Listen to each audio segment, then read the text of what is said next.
You know you're getting old when a watch like this brings a smile to your face. A gold watch, an epitome of retirement and settling down in life. Although I'm very far from retirement, I got one. If you asked me about getting a gold watch 5 years ago, I would have laughed at you, but here I am today wearing a freaking gold watch. As to what it is a 1960s Zenith with a manual wind caliber 40T. When it comes to movements, no matter which caliber you go for, with Zenith you'll never make a mistake. Not only were they one of the first brands to integrate all the crafts under the same roof, but they still hold the record for most chronometer competition prizes, beating Omega and pretty much everyone else by quite a margin. The 40T, although a mainstream mass-produced movement, shows that. Not only is it beautifully made, but also incredibly robust and, to my surprise, accurate. Even though this is a 60-year-old watch, after the service it is keeping time within 3 seconds a day, which quite frankly is amazing. In my opinion, Zenith is one of the most underestimated brands out there. And even though I don't like their current direction design-wise, as they're starting to look more and more like Hublot, their movements are amazing. And their 1969 El Primero line still has some of the prettiest chronographs I have ever seen. I mean, I have a graphic of one on my wall. That's how much I admire that design. When it comes to this exact watch, it is a typical 60s watch. Thin, simple at first glance, and very dressy. It is very similar to my 1960s Doxa, but much more complex when you get up close with details that blow you away.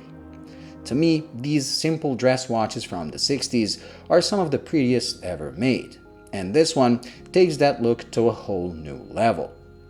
The hands are long and quite massive compared to other watches of the period, with a bevel down the center and a very cool diamond-shaped base. The markers, again, at first glance seem as simple as the ones found on my Doxa, but then you get up close and you notice they're not only beveled, but also feature a mix of finishes, with the bevels and sides being polished while the tops have a very nice frosted finish. It makes them shimmer unlike anything I had so far and also increases legibility. The dial is again simple at first glance, but features very fine concentric grooves and a gorgeous applied gold star that again is beveled all over instead of just being a simple cutout. It again plays with the light as you move the watch around. As for inscriptions, they're kept at a minimum, with just Zenith on top and the crosshair for the small second subdial at the bottom.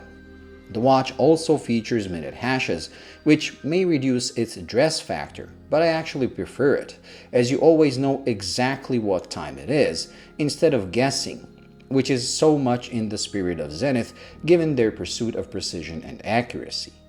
Overall, the watch is truly stunning, and despite being a 35mm watch, it wears larger, as the dial is massive compared to the case. When my watchmaker did the service, he replaced the crystal with a generic one as the original was impossible to source, which doesn't bother me that much, even though the Swiss-made inscription at 6 o'clock gets hidden because of that. If I ever manage to source a correct one, I'll probably save it for a future service. He also left the case unpolished, as I knew if he made it look brand new again, I wouldn't wear the watch at all to save it from scratches.